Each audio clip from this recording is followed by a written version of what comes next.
Welcome to Get Heavy Podcast.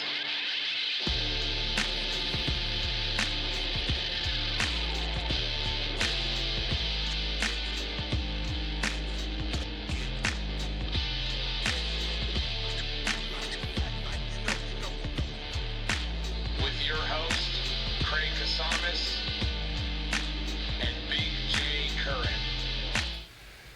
What up? Hey everybody, welcome to Get Heavy Podcast. It's Big J. I got my dear friend Arianne Swaffar here. Hi. Just give you guys a heads up. Craig's doing really good. The transition has gone well. He's talking about coming back next week, depending on what his therapist says and the doctors, and we'll see how he's doing. He's really enjoying the new dresses and the muumuus and the fat women wear that he likes, and so he's really enjoying himself. And he looks forward to being back on the podcast, and we might have some different stuff to talk about now that he's transitioned. But we just really appreciate all the support and for all you guys reaching out to him, and thank you guys. We love you guys. Thank you. Hi. Hi. I'm looking forward to this. Me too. Yeah. After you were at the house the other day, I was like, man, we can sit down and talk forever. We can definitely do that. Yeah. So I've known you for 30 plus years. Sounds about right. Yeah. I took you to art school in Santa Clarita with your husband. That is true. Yeah. Did you work at Nickelby's? I did work at Nickelby's. You did? I did the bottle bar. Okay. I like the beer and shots over on the side. Yeah. Yeah. A lot of that's kind of a blur now. Right, a little hazy? A little. It's been 25 years? Yeah. So there's been a lot that's gone on since then. This is very true. But it was a really good time. It was some of the best times of my life. Nickelby's were some good days. Yeah. Some really good days. When I was there was no, like what you see with a lot of other places, there wasn't a bunch of drama, amongst us. There really wasn't, No, it was community, and it was ran well. Yeah. And it was a good time. Yeah. Yeah, I sometimes miss it. Although I could never be a bouncer again. That just isn't happening. No, the time has passed. Yeah. It was a good time. Yeah. Yes. My reaction time is a lot slower than it was when I was in my 20s. But there aren't very many places like it. There's nothing in Ventura. The only place that you can even come close to saying, and it is the OG of OGs, there is no other OG place like Bombay's. Yep. Absolutely. When I wasn't 21, and I was 21. No, I wasn't yet. And I was incarcerated, and how many people were like, yeah, we were having a good old time at Bombay's, and then I drove home, and it was such a common story, but they would have the different nights that were going on, and was the place to party at, and then Metro and all the other spots, but that is the only one that stayed true to form and to name, although Diego's taken it through a bunch of different stages back and forth, Yeah, but they've always promoted live music. They've always had a great bar. They've always done food. Yeah. So. Yeah. Doing food it's one of the most challenging aspects of any of that stuff. 100%. Because you can find bartenders and you can hopefully mold them into being a good bartender. And Diego's a great bartender. He's one of the best, but trying to get a good solid chef that can stick it out and wants to go to work and work consistently, and it's a thankless job, really. It really is. And they don't get paid. They work their asses off. And it's always going on. Like it's when you're a chef, you don't leave your work at home. Or at work, you take it home with you. You're always thinking about the next recipe. You're always thinking about what's, best for the restaurant, what's best for ownership, what's best for you, what's best for the customers. It's a lot to hold on to. So because you bar managed for a long time, and I know that you worked at Sly's. Was it Sly's then, right? Yeah. And did you work at Zucker's? I did not work at Zucker's. Okay. Yeah, I did 9 years at Sly's. Yeah. Yeah, and working for James Sly was probably one of the best things that I have ever done. Oh, that's awesome. He was an amazing mentor. I was there about 2 weeks, and I went to the office. I was on my way out the back door, and he stuck out his hand and said, "Thank you." And I looked behind my shoulders. Yeah. And I was like, "Oh, you're talking to me." Yeah. Like, with eye contact and like gratitude and realness. And I shook his hand, and he said, "Thank you." And said, "Thanks for my job. And this has been Yeah. great. And I'm really excited to be here." And I took off. And he showed me the same respect those first days throughout the entire 9 years I was there. See, that's incredible. Yeah. And he showed every single one of his employees Yeah. the same respect. Man. Didn't matter whether you worked in the kitchen, didn't matter whether you were a hostess. If you were just coming on, he would invite you to dinner that first night because he'd Yeah. always sit in the front of the restaurant. He'd get to know you, just to get to know you, Yeah. just because he was interested and loved people and was happy to give a place for people to work. And Why'd he give it up? he didn't really. They had a 10-year lease. Oh, okay. And that ended, and they left on a good note. He went to retire, and 10 months later, he passed. Oh, man. Yeah. That must have been a hard one. Yeah. Yeah. I don't think that I have ever grieved anyone more at this point in my life. Yeah. Which was very surprising Yeah. to me when it happened. But yeah, great man. And his wife, Annie, is amazing. And I still go and visit her. And she was there every single day of the restaurant. Yeah. And it was a family thing. She did the books and, took care of the back end. And he was the chef. And yeah. I was went great. there strictly to see you. Well, thank you. Yeah. Because it was before it was Sly's, it was like a little bar. Yeah. I mean, before it was Sly's, it was the Zone. That was like That's the what it other was. name. It was a That's sports Yeah, bar. exactly. It was Yeah. a sports bar. And then it closed down for a little while and they Yep. renovated and then. So I would go into it when I worked up there. I would go into the Zone, and we would go there for sandwiches and stuff, and the food was all right, but it was a sports bar, and they had cold beer. Yeah.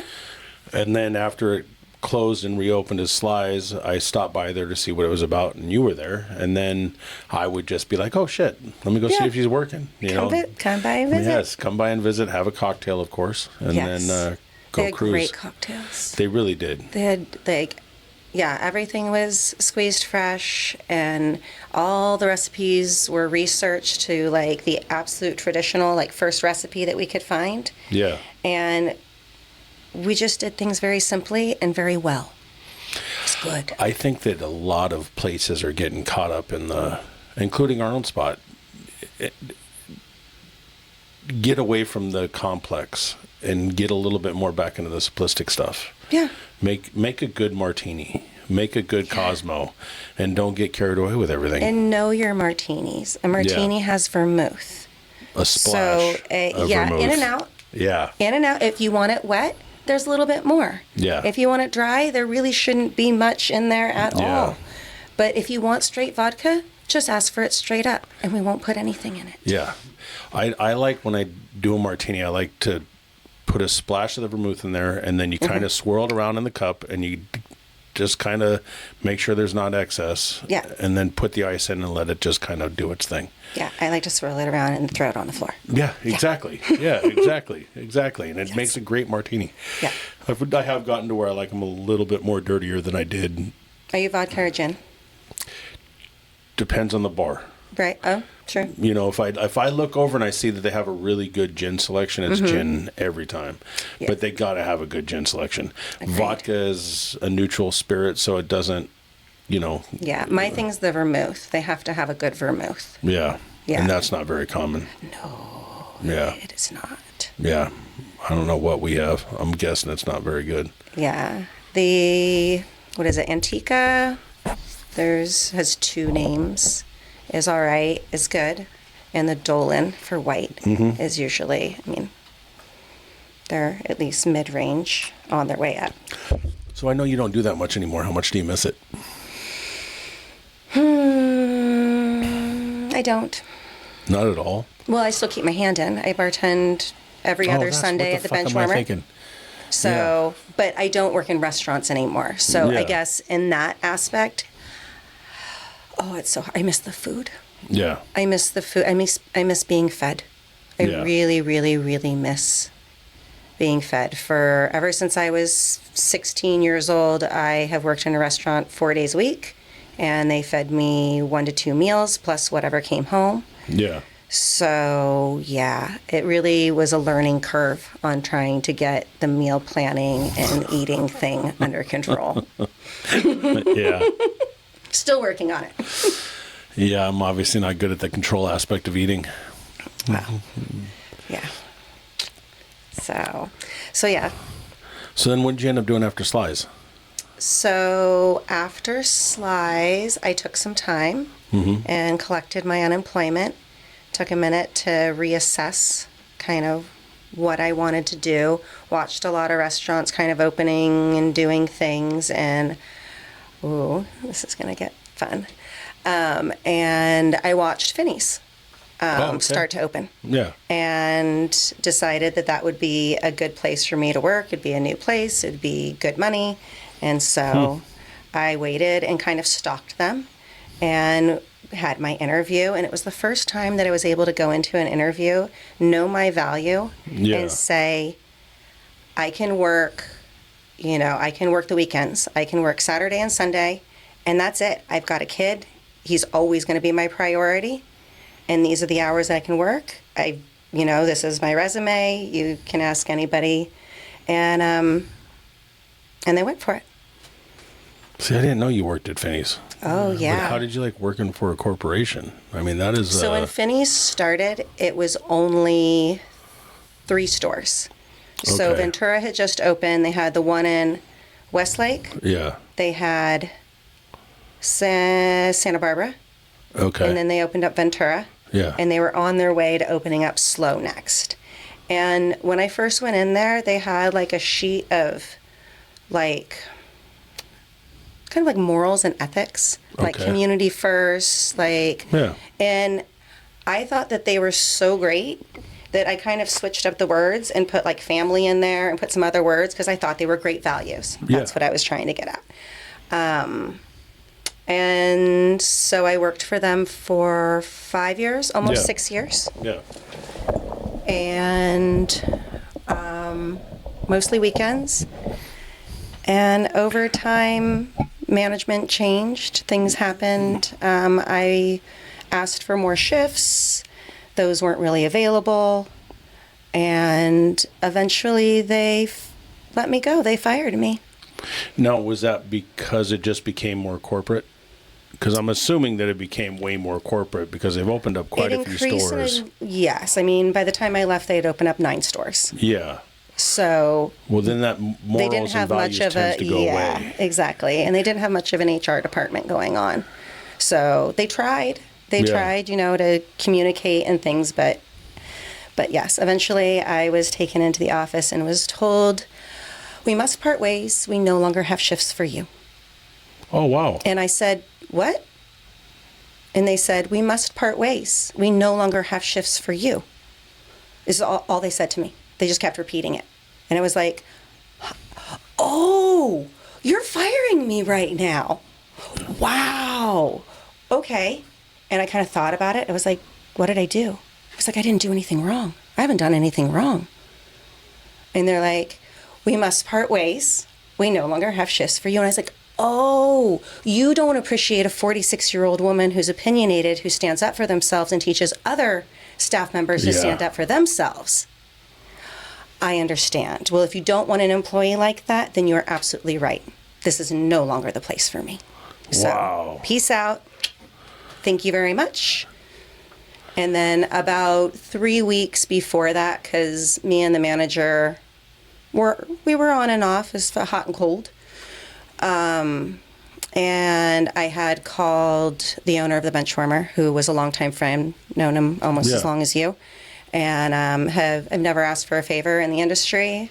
And I called and said, hey, I would really like to work at the Benchwarmer, and I'm really done muddling drinks, and I would really like to do that. And he said, no problem. We don't have any shifts available for you right now, but we can train you and you can pick up shifts. Yeah. And when we need coverage, you can be there. And I was so grateful. And now I work every other Sunday and fill in shifts, and it's just the right amount of bartending. Yeah. And it's good people. It's my favorite bar. Oh, it's, I mean, outside of obviously the garage. But of course. But the garage isn't that close to my house. And you already know, every time I walk into the bench, it's Norm. Right. It's hugs and hey, and how's it going? It's a neighborhood bar. It really, truly is. It's a community, and everybody takes care of each other, watches out for each other. Yeah. We go to dinner for the bartenders' birthdays. We're invited to go do anything and everything with everybody. It's just a big family. Exactly. I have had most of them in my house to eat and hang out with us, and they're just, I miss the old bench a lot because I miss the dartboards and a lot of the people that were there. It's turned into a bit of a different crowd. The risk and the danger. Well, no, it was never that. The risk and the danger was next door. This is true. I meant crossing the darts. Oh, well, that's the funny thing about that is I've been stabbed with a dart, and I've stabbed somebody with a dart, and it does not, it's a non-thing. It really, truly is. Let me pick a pool ball up and hit you in the head with it and see how that goes. Yeah, no, thank you. Yeah, but I find it, first of all, they're not telling the truth. When they say they can't get insurance or they can't do this or they can't do that because they use it as an excuse, it's not true. I have 4 dartboards. I know it's not true. Right. But if that's what you want to say, or if you want to say that's what you want to go with, it makes it easier on the... If you want to say that dart players don't drink, that pool players do, and then that's your, opinion. But I think that anybody that's hung out in a bar knows that is not factual at all. Pool players tend to have one beer or one drink, and they bring their own water in, and they concentrate on the pool. Dart players get hammered. We're doing shots and we're drinking and having a good time, and it's a different deal. So where are you playing darts these days? The garage. The garage. Yeah, I play at the garage or Poseidon or my house a lot. Yeah, but I do miss having the whole dart community and stuff. Lost a big piece of the dart community when the bench disappeared because all of the people that played. Like if you had a tournament there, you could get 4 people that don't really play darts or only play every once in a while. I had a buddy of mine that showed up this last weekend at the garage for a dart tournament, and his name's Bruce. I only see him at the bench. And he would, every once in a while, I'll play. Right. And he's a pretty good dart player, And he showed up at the bench or at the garage this weekend. It was really cool to see him. Yeah, I love it. I miss that community, and we still have it. We still have our community of people, but I just miss it was such an easy focal point at the bench, And it was there for so long. Yeah. It had history. Yeah, Sherry and Pete did a lot to, add money to the pot and do barbecues and do all the different stuff for the dart people. And, it was awesome, man. I miss it a lot. Yeah. I'd be there even more, although I don't know that that's a good thing. Right. I'm still there plenty, yes. So there's something that I have always, you always have been very artistic and very into different things, and it's always just wonderful to hear what different things you're into and what you got going on. And what made me very inquisitive and want you to come sit down with me and talk about this is this new, and it's not new. I know you've been doing it. I've been to your house a bunch over the years, and you and David always have all kinds of stuff going on with plants. What is it, just a fascination or something that you grew up with your parents? And what is it exactly that you're cultivating? Okay. All the pun intended. Okay, so I founded Bella Luna Garden Care. Yeah. About 3 years ago now. And it's a garden care company, and we focus on raised bed gardening. We focus on getting hands in the dirt. We focus on family. We focus on schools. We focus on community. We try and encompass a whole full circle side of gardening. So we plant from seed and grow sprouts and then let that go to seed and then collect those seeds. This last let's say this last year I've been focusing on our raised bed kits. Yeah. So it's like a 2x2 raised up garden bed, and it comes with all the soil that you need. It comes with a vertical trellis. It comes with all of the plants, over 24 plants, comes with a planting plan. So you can start harvesting the next day. Oh, wow. Yeah.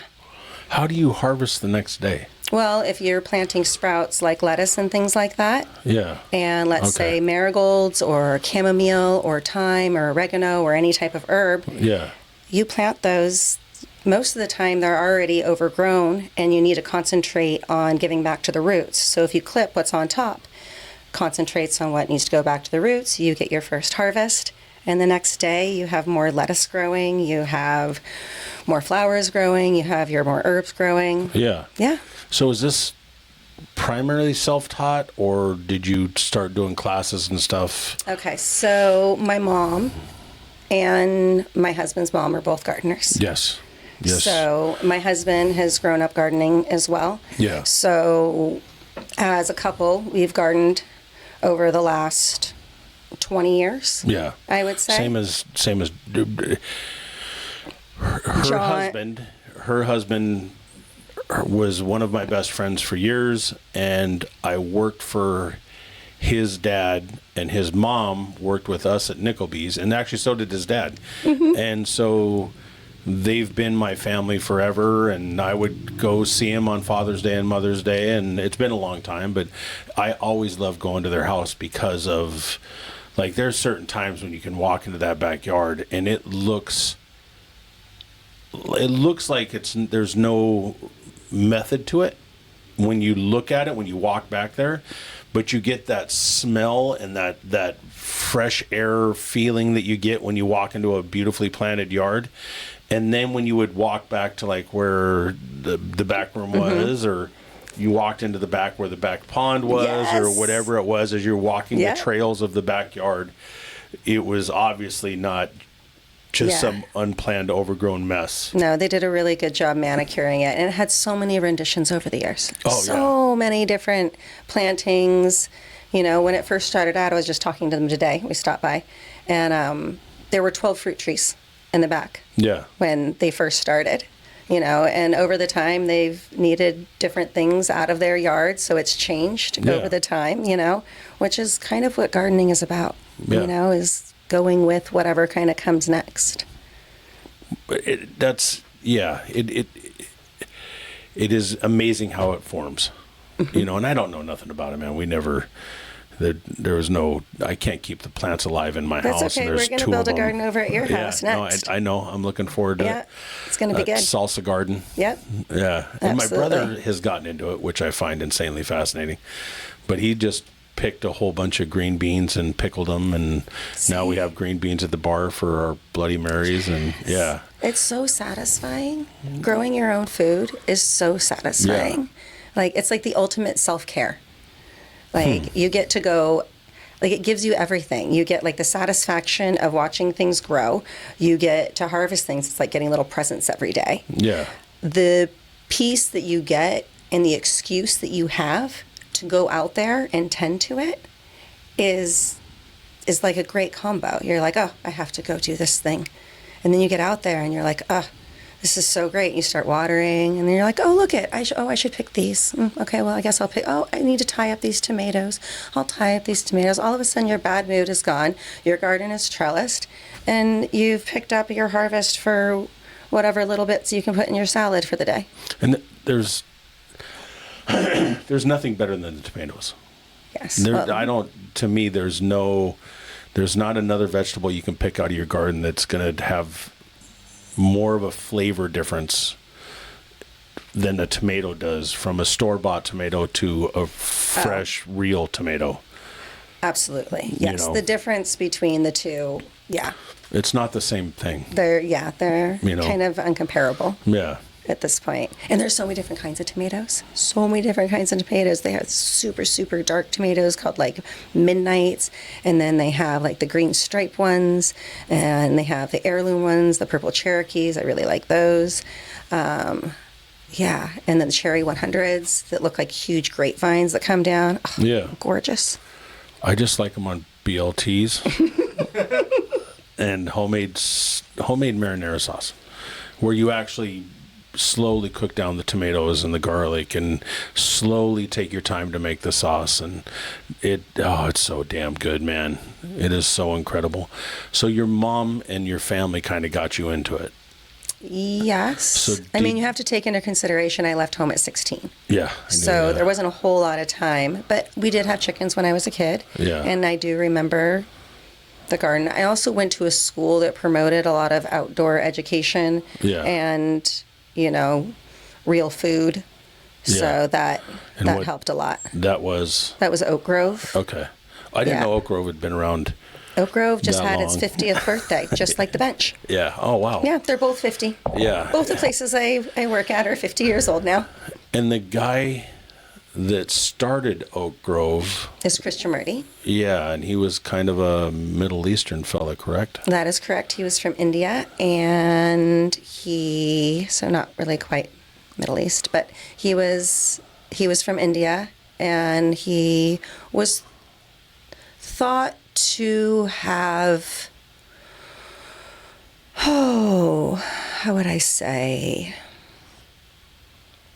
He had new thoughts that were clear. He had very clear new thoughts for the time that people thought were important. So they thought that his thoughts were important, so they brought him here. Mm-hmm. And he gave talks in Ojai at the Oak Grove. Yeah. And he opened a school there. He also opened a school in England, and he also opened a school in India. Oh, wow. Yeah. So there's sister schools. Yeah. Mm-hmm. When did they start, or how did you end up, or how did you... How did I get there? Yeah. So my mom moved us from, I think probably, LA and somewhere when we were very small, 3, 6, something like that. We made our way through Oxnard. That didn't work out. She was getting her teaching credential, and she found this school. She was really into a lot of different philosophers and a lot of different things, so she found this school, Oak Grove, and she applied for a job there. She got the job, and so we moved there and started going to school there. So that's how I ended up at Oak Grove. Okay. And how did you end up doing where you're at now? So... At Oak Grove? Yeah. Okay, so it's a full circle situation.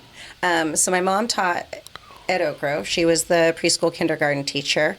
And then she left, I was probably, 18 or so when she left.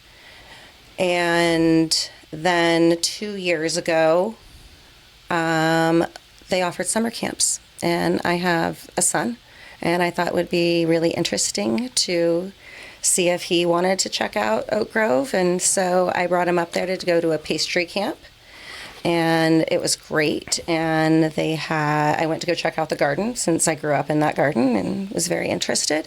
There was a lady working there, and she was fantastic, so I planted plants with her and seeds and things, and we finished camp, and summer ended, and about 2 weeks into the school year, I got a phone call saying that the position of garden care, that the garden needed tending was basically what was going on. She had left and the garden needed tending. Yeah. So I offered my services through Bella Luna Garden Care and started there. So for the first year, I just tended to their gardens, took care of the campus, opened up some pathways. And this past year, I started teaching. So this was my first year of teaching 1st, 2nd, 3rd, and some 5th grade gardening classes up there. Yeah. So 3 days a week, I am at Oak Grove School teaching. And then, like we said, every other, I bartend. And then the other 4 to 7 days, I run Bella Luna Garden Care. I have monthly clients, weekly clients, that I visit, seasonal clients that I just show up every season and clean out or replant, what have you, or just come by and do a consultation and talk with people about it. I mean, you're in the perfect spot for it. Yes. There's a lot of people that can financially handle that.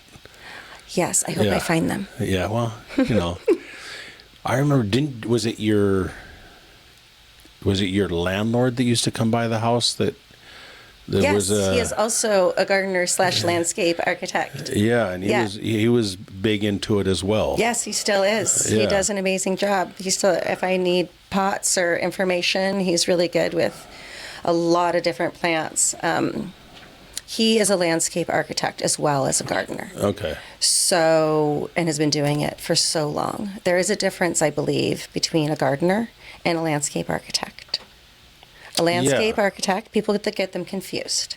So a landscape architect designs your landscape, and then they leave a place for a garden. And then I come in, or a gardener comes in, and we garden in that place. Yes. We do not design whole. Which is a whole thing.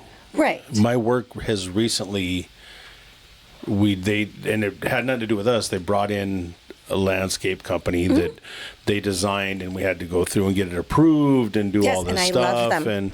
And they didn't do the best job. But that's in general, they do a lot of hard work moving earth. No, I got all that. The thing with there's a lot of pluses to my work. There's a lot of working for the Port of Hueneme. There's a lot of things that are really good. But working for a city entity or a special district or anything like that, everything gets put out to bid.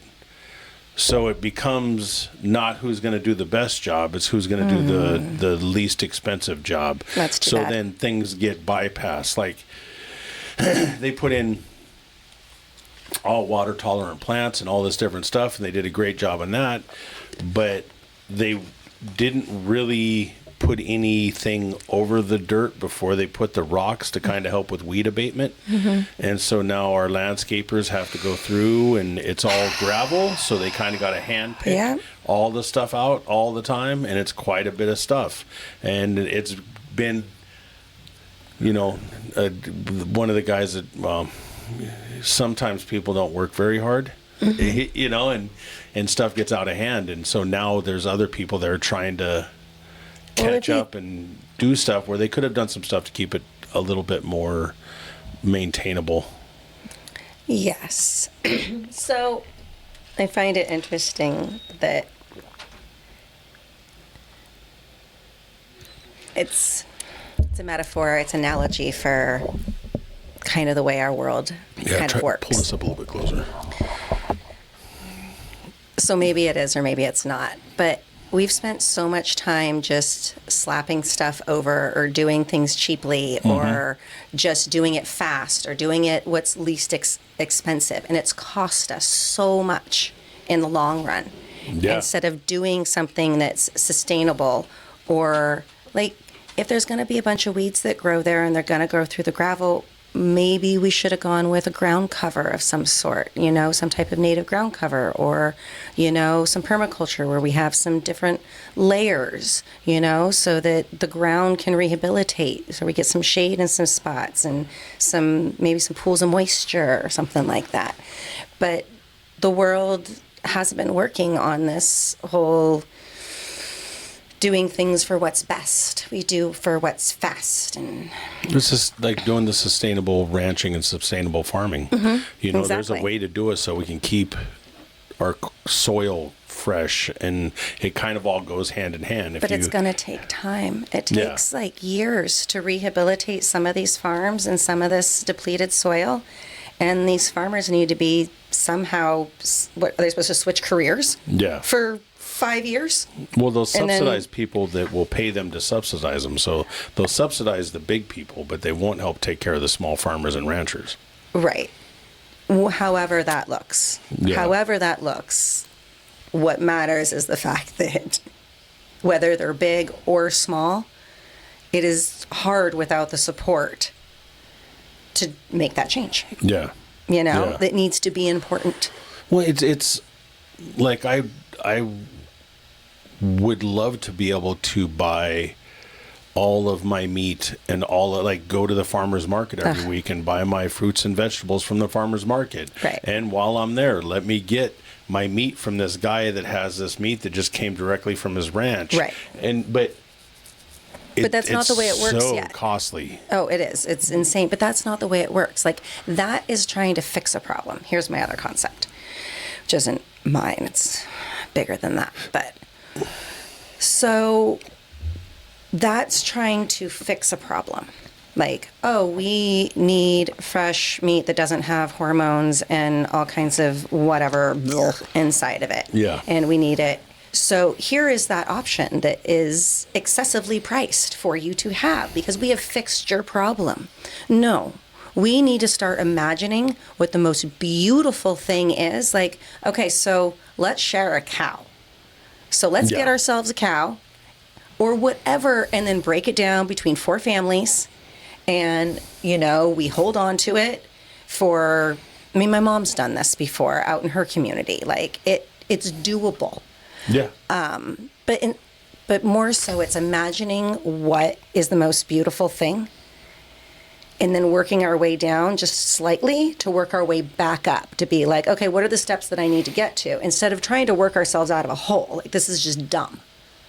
So, well, I think part of it is we've lost the sense of community, especially, you know, like if you're around the Asian cultures, a lot of the people, and you're around Hispanic cultures, a lot of the people, it's still all a big community of people that work together, to live together, that do all this stuff, that will go, hey, let's buy a cow. And the whole family goes, yeah, let's buy a cow. That sounds great. Where I think I got to buy a cow, and I think, well, who would I buy a cow with? I definitely can't buy a whole cow. So maybe I could find half a cow. And then who could I find? And then I got people that I know I could do it with. But then it goes back. It just always, it's not hard. There's not a system for it. And there isn't a system for it. So there you go. We've worked the first step down. Yeah. We've worked the first problem. Yeah. The first problem was that we need a better source of meat. So let's share a cow. I try to go to 5 Points Meat Market. So if we're doing something, instead of going to Vaughn's, but it's so, like I tried going to Ventura Meat Market, and I did that. I did it like once, and I got like 2 steaks and a sausage and something, and it was like $60. And I was just it was more than that. It was like $80. It's a beautiful shop, and I would love to support them. It is, and I love all the people that are able to support them. Go for it. But yes, I am in much agreement with you. Yeah, but I can go to 5 Points Meat Market, and the guys that are back behind there are people that grew up here in Ventura County, and they're just trying to give you guys a good product that we can afford to do. You know, I went by there today. I'd like to give my dog bones, the marrow bones. Mm-hmm. And so instead of going to the wharf or going to a pet store and buying a bag of 4 for $12, I go to them, and for $20, I get a giant bag of it was probably 16 pieces of bone that the dogs. Right. And you're supporting local. And I bet when you go in there, they know you. Oh, yeah. See? Yeah. Exactly. And you know them. Yeah. And so there's that connection. Yeah. There's that community. There's that interaction. There's that support. Right. And I do everything I can to support them. Yeah. When I go in there and Rick's working, and he they would comes do out the from same behind the for thing. you. He supports us at the bar all the time. See? Exactly. And his wife and them, you know, when they can, they purchase stuff from Honey for her 805 pies. And so good. Yeah, man, she made that, was a blueberry lemon cream. God. Yes. It is so good. And I love it because it's not too sweet, and I love blueberries, and it's very, very blueberry rich, flavorful, and Yep, she's trying to kill me, I think, is what it is. I think she's like, I got that life insurance policy. It's on now. So let's go. Yeah. But like supporting local community stuff like that to get your produce and to get your meat. It is one of, like, what would you recommend? Because going back to tomatoes, you know, I love to cook. And not only do I love to cook, what I love to do is I try to figure out how to make whatever it is that I'm doing, I want it to be the best. I want you to go, oh, I like this. Mm-hmm. And then I go, yeah, I do too. Now let me show you how it can be done. Right. You know what I mean? Like I had a friend of mine that made barbacoa What's the other one in the red sauce? Not barbacoa, or is it barbacoa? Anyways, he Red made meat? he made barbacoa, and it was delicious. But I went, I can do better than that. I can make this. I can do more. And Right. so instead of using the Tapatio or Tapio, the yellow can with the El Pato? Yes. Yeah. Instead of using that, I made all the chilies and roasted all the chilies, and then put the tomatoes on the grill and roasted down the tomatoes.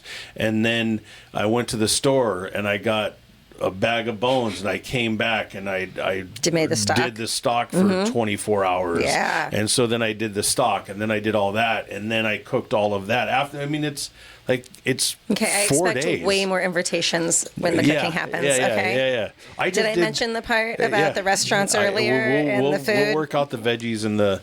Okay. The last thing I did is I did a turkey chili, and she had shot for so much stuff for Thanksgiving, doing pies and all that we ended Right. up with like 3 free turkeys. So we had one in the freezer. Our freezer shut down, and so everything had to kind of get used. Yep. So I ended up spatchcocking the turkey. Then I first I brined it for 24 hours. Can you then tell I me what spatchcocked it. Spatchcocked is when Yes. you cut the breastplate in half. Oh, okay. So that And when then- you can open it up and lay it all out there, and Got then it. you can turn the meat so that the breast doesn't get as dry. So Got it. usually you can kind of control the temperature zones to where everything's going. So it's like roasting a whole pig. You got to kind of put different heat over the darker meat and be careful with the lighter meat because it'll dry out faster. Yeah. So when you spatchcock it, you can kind of control the temperature to the meat a lot better, and then you end up with not such a dry product. And I brined it for 24 hours before I did that. But then I took all that meat and I stripped it off the turkey. Yes. And then I put the turkey into a stock pot, and then that sat in the stock pot for 2 days. And I took all of that meat and I put it in a grinder, and I ground it into ground turkey, and then I used that to make the chili, and then I used that stock. Yeah, it was 4 days. Such an artistic process. It was 4 days, right, babe? 4 or 5 days. Yeah. Yeah, it was probably about 5. Yeah, and to feed it to a bunch of people that were like, actually, everybody was like, those beans are ridiculous. They were really, really good, but they don't understand the amount of levels. I love when I give it to somebody and they just go, seriously, dude, what did you do? Yeah, what's going on here? Yeah. What's going on here? My brother, after my brother moved in with me, and my brother and my sister and my brother-in-law and all of us are cooks. We're all really good. You've eaten our food. And my brother goes, hey, bro, might have been one of my proudest moments in my entire life. But he goes, I always thought that we were on the same level. He goes, I always assumed that we were all kind of on the same level. We all joke, we all talk shit, we all do what we do, but I always kind of assumed we were on the same level until I moved in. And he goes, then I moved in, and you go so far above and beyond what anybody I know does, but it's because it's so much fun. It's like the gardening thing. It's just like the same exact thing. Yeah. You get to plant something and you grow it into this delicious thing that you then get to share with people, whether that people is just, Lex and Dave, right, or whoever, you know what I mean? But you get to turn that, and it's such a turn on. I love it so fucking much, man. Yeah, I really do. Growing things and feeding people is really where it's at. And the veggies, and I think this is where I got it before I got off on my tangent about the cooking thing, is the finding, like when my brother says, hey, I got green beans for you, and they just came off the vine, and that you just know they're just going to be so good. Just don't overcook them. Just kindly, lightly blanch them, throw some butter, salt, pepper, and I don't need anything else, just a lot of butter though. I need that fat, but I know I go to clients' houses and I help them harvest, and there's always more for the neighbors. They always send me home with some. I have a friend right now that's letting me, keep a demo garden over at their place, and she has peach trees that we didn't even know produced, and they're giving off the most beautiful peaches right now. You come over. She just lit up. Yeah. Like white peaches, and you can peel the skin off of them.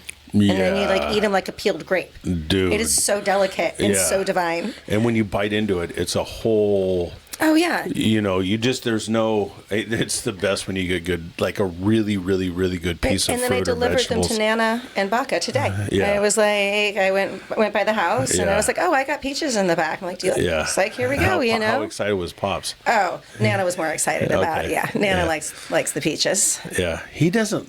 No, this is all personal shit, but he doesn't really get too excited about anything but Nana. He just doesn't, he's so very... He gets very excited about his woodworking. Oh. Okay? Okay. Yeah. That man can build just about anything. Really? He built the center console in the Volkswagen van. Yeah. My little thing between the seats it has a little lid, it has cup holders, has a little drop box in the bottom, has a drawer in the back. Man. It is, No, he has done, and Nana likes to refurnish things too. So she'll sand stuff and then repaint it, and he'll fix it up. Which is what you're supposed to do when you retire. Right. And they both have been retired now for a long time. Yeah. And that's what you're supposed to go is, you're not supposed to go, hey, I'm now retired, I should go bartend. Right? Well, I love bartending. So do I, but I need to do other stuff. This is true. You have to keep a balance. 3 years ago, I decided I was bartending full time and was like, I want to support my family gardening. This is what I want to do. And I slowly, in the last 3 years, have managed to make that switch. And now I get to bartend for fun and for a good time, and it's great money still. But I get to support my family with vegetables and flowers and community, and it feels so good. Yeah. It's great. Especially to just be able to produce that, to watch it grow and to, it's very nourishing and what's the word I'm looking for? It just feels good. You know? That's the idea. Yeah. The gardening is really good for you. It's been scientifically proven, I think, at this point. It really helps you release serotonin, helps reduce stress, helps with anxiety. Yeah. That's what maybe I should have thought about this before I slabbed and artificially turfed the whole backyard. No, you still have a side yard. You still have a front yard. Yeah, we have a lemon tree and a mandarin tree and a lime tree, and that nectarine tree is already going off. We're gonna have a bunch of those, and the figs. But we talked about the figs. The figs are a weird thing. The figs are a weird thing. Yeah. Yeah, it is hard to figure out what to do with figs. So you've started. I know that you were hanging out with one of our genius friends, Sarah. And you've worked on, you're getting your website up? Or have you had it up and you're just trying to get it more July is my push month, so I live seasonally. I've released the January through December-ish sort of linear calendar. Okay. And I try and remember that, at the end of the year, that, yes, we've completed something, but, my beginning of the year doesn't really start until February. This whole year starting in January thing, we just did Christmas, we just did this, and then all of a sudden it's it's January, it's New Year, let's get going. No, it's still fucking winter. Oop. Yeah. Pardon me. We're good. It's still winter. So I live more seasonally with the way seasonal. Actual. Although there's not much of an actual season here. When you live someplace else besides California, then you really... I wouldn't know. I live within the mild seasons that we have here and my own personal seasons. Okay. So I've taken enough time where I know that, let's say, at the end of the school year, I feel like a freight truck going down the grade, trying to downshift. Yeah. And, there have been years that, I hit the bottom and, I am jackknifed and it is bad. And is it just dealing with all of the kids, or? No, I wasn't even teaching then. It's just, it's just the push. That is just a big time for everybody. The energy in the community itself is the end of the school year. So there's the graduations, the families come to town. Yeah. Da, da, da, da, da. So there's all of this energy right now at the end of the year that propels forward, which is the reason why, and it's summer in July, that this is a good like push time for me. So yes, I'm working on the website, working on my social media, working on, you know, new kits and consults.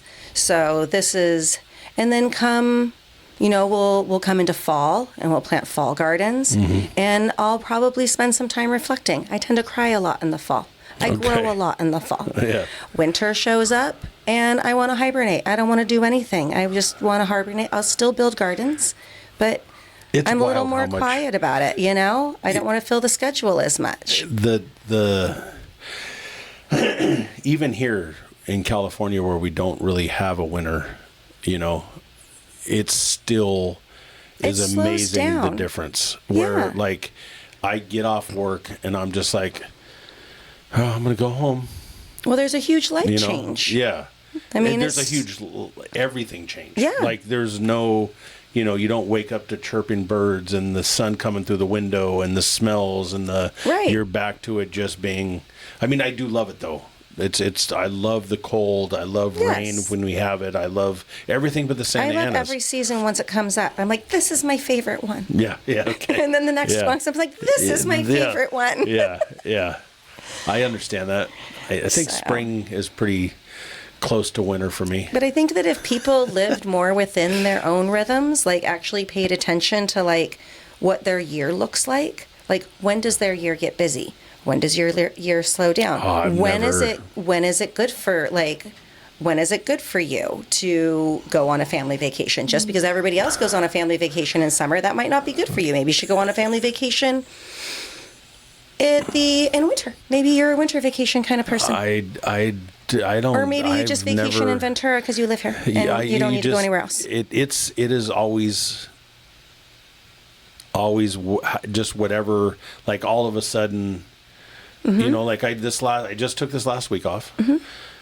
I had planned a fishing trip, and then was like, okay, I'll do the fishing trip, then I'll go work for a couple days, and then I'll probably take another day off because of the 4th of July being on a Friday, so I'll take Thursday off. Right. And then, rest in peace, Barbara Lights, my Auntie Barbara passed away. And so I was like, well, I guess I'm going to Vegas, and which was, you know, awesome. I get to go see my cousins and hang out with all these different people. But then just all of a sudden that fast, I'm like, oh shit, I'm on vacation for 10 days and had no intent up until the week before. Right. I was like, wait a minute, I'm going to do this, this, and this. And so I'm going to go work for one day. Mm-hmm. So no. Okay, so maybe You know, right. but I don't. So does I it just- work for you, or did it not totally, work for you? No, it's been so much fun. You like. So I maybe you got should to, take like- July off. No, it's how I end up doing all my shit is. I don't know what's going on with this cough. I'm not good at planning. I don't like it. Anytime you plan something, it's going to end in failure. And it just the way I grew up, nothing ever comes like, hey, we're all going to go do this. Right. And then all of a sudden, that person doesn't show up. Right. And then you're standing at the door with your bag in your hand waiting for that particular person to show up, you know, and it doesn't happen. So then after a certain amount of time, you just go, yeah, I'm not standing at the door anymore. If it happens, it happens. If not, Right. I'll be outside hanging in a tree somewhere playing around with my brother and acting Yeah. silly and, you know, and not count on that person to show up. Rest in peace, Mom. Love you.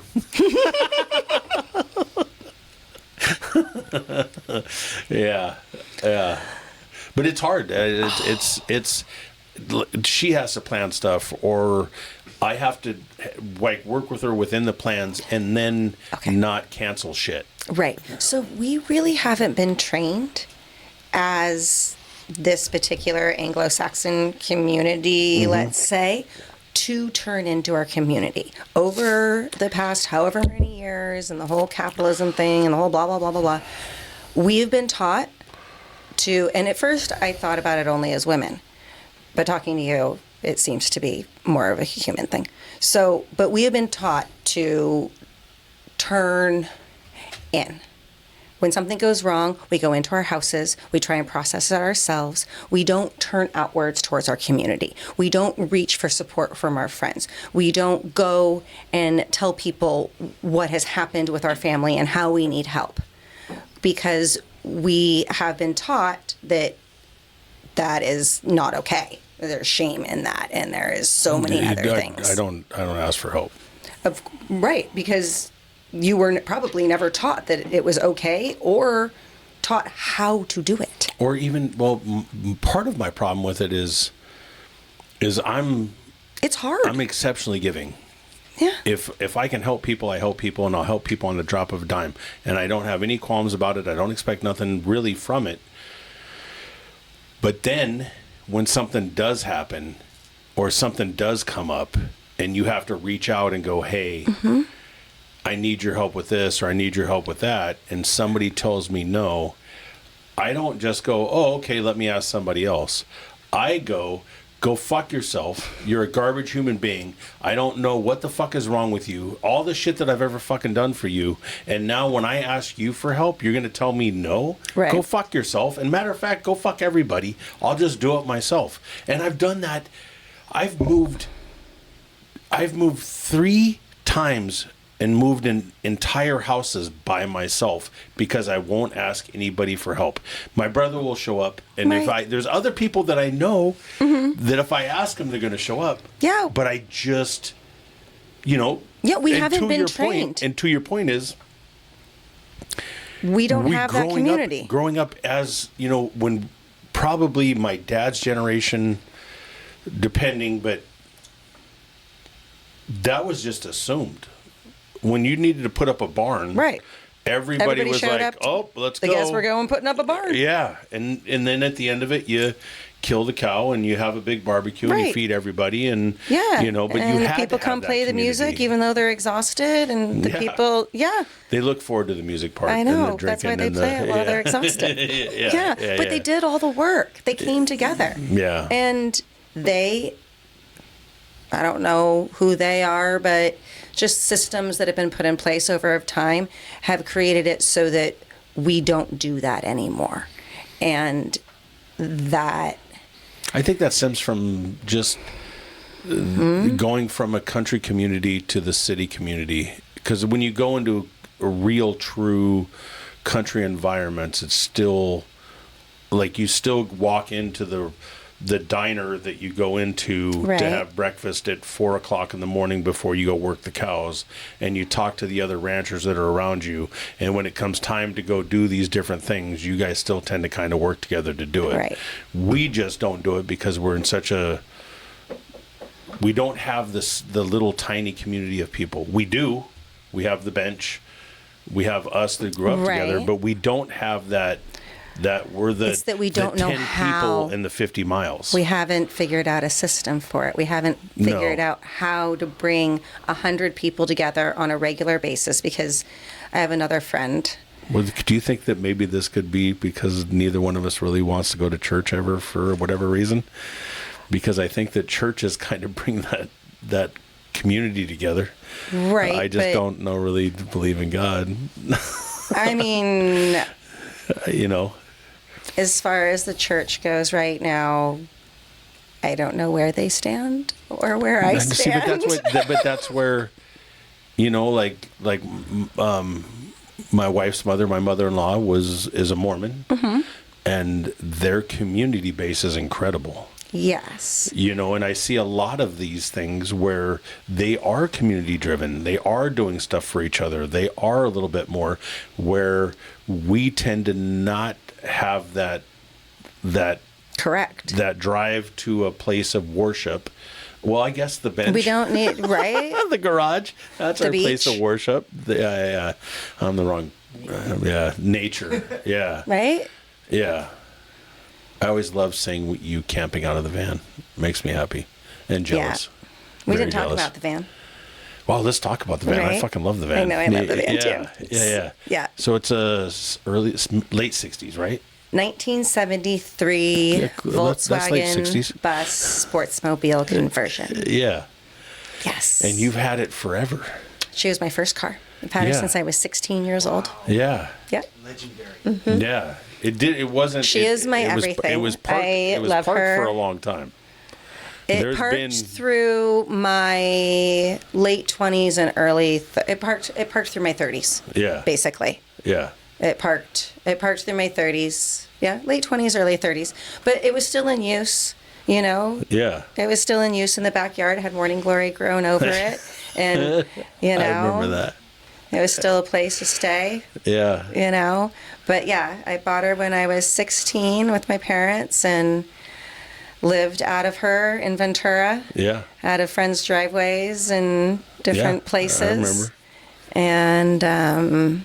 And yeah, and then I think I went to college, drove her to college, lived out of her during that for a little while as well. And Is that then, when you went to the art college? And Yep. Yeah, okay. Yeah. Exactly. Yeah. We blew up Papa's truck on the way down there. And I didn't know for years. I had no idea for years.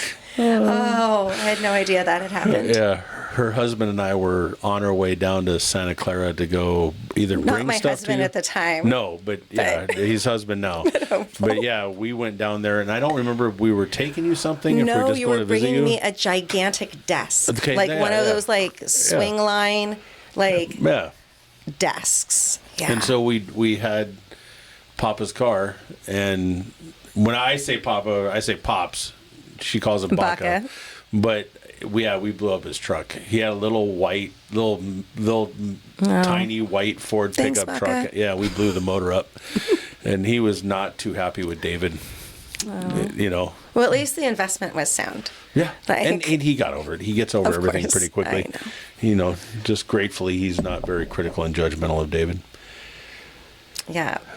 So yeah, Blue ended up getting a little makeover, like during the COVID, you know, just before and through COVID. She came out of COVID and she got her interior done. She got a nice little paint job. So yeah, we How camp did you out. manage that through COVID? Well, it went into the body shop before COVID, so it Who did the sat work? there. Did they do a good job? Before were you say issues. their name. Okay, all right. There were issues. Yeah. There were issues getting. We opted for a friend, and so the bus went to a friend in their garage for a while, and the work that they did was just fine, but there were some definitely crossed lines there, and it took a little bit of work and some other friends to help me get the bus out of Yeah. that predicament. And then it went over to VW Classics. Oh, okay. Yeah, and school. Yep, Been doing it exactly. And forever. they redid it, Yeah. and she still goes to Shane, which I think is over, which is now called Shaggy's, same Okay. place. Yeah. But It's called Paint Prison. Paint Prison. It's called Paint Prison, and it's a legitimate thing. Yeah, It is one of the reasons why my Cadillac hasn't gone to paint yet. Is right. because Because I'm it scared goes to that live in Paint Prison. 2-3 years, Yeah. I did nightmares over and over and over again Right? from friends, you know, and I've got two buddies that I know will do it and get it done, but it's going to be $10,000 to $12,000, Yeah. you know, but it's still, it is a 100% thing that is well known amongst people that are into cars and do different stuff with cars, that if you don't know what's going on, you're going to get put into paint prison, because, you know, they get in there and they start on the body work, and then this other job comes up, and they yeah. have all the best intentions, but then this comes up, and no, I'll give you a deal, but then I got to do this and I got to do that, and I can't get to you yet. Well, but I can't right now. But it's 2 weeks away, and I'll have it done. You know, 2 weeks, it's done. Oh, yeah. And then Yeah, exactly, 4 for weeks 2 later, years. you're going, hey man, it's sitting in the exact same fucking spot when I came and talked to you, and you told me No. 2 weeks. And so that's why all the guys that are kind of into the stuff call it paint prison. You know, and it's Yeah. one of the worst things about anything and getting your car done. Yeah. Yeah, It's horrible. yeah. We landed there for a little while, Yeah. but she came out good. Yeah. She's beautiful. I love her to death. Yeah, she's the And I best. love you to death. I love you too. And I knew this would be a great conversation. We really appreciate you guys. Shout out to Dead Man's Beer Co. Love you guys. This is what keeps us looking like this. Van Glorious. Here soon, Kenny and I are going to get together, and I'm going to do a how-to video to hopefully help yourself look as good as I do. Good luck. And also, Balcom Canyon, man. appreciate you guys. They gave me, I traded them some sea bass for 2 bottles of this blueberry cider that is absolutely phenomenal, man. It is so good. It's one of my favorites. Yeah, it is really, really good. They've just recently redone their building, and they're working on a bigger tasting room, and they're collaborating with a bunch of different people. If you didn't listen to the last podcast I did with them, Blake is a really good guy, and please support local businesses and, Bella Community Gardening. Bella Luna Garden Care. Close. Yeah, close. I close, did pretty close, good. yeah. I'll have it now for an hour. Right.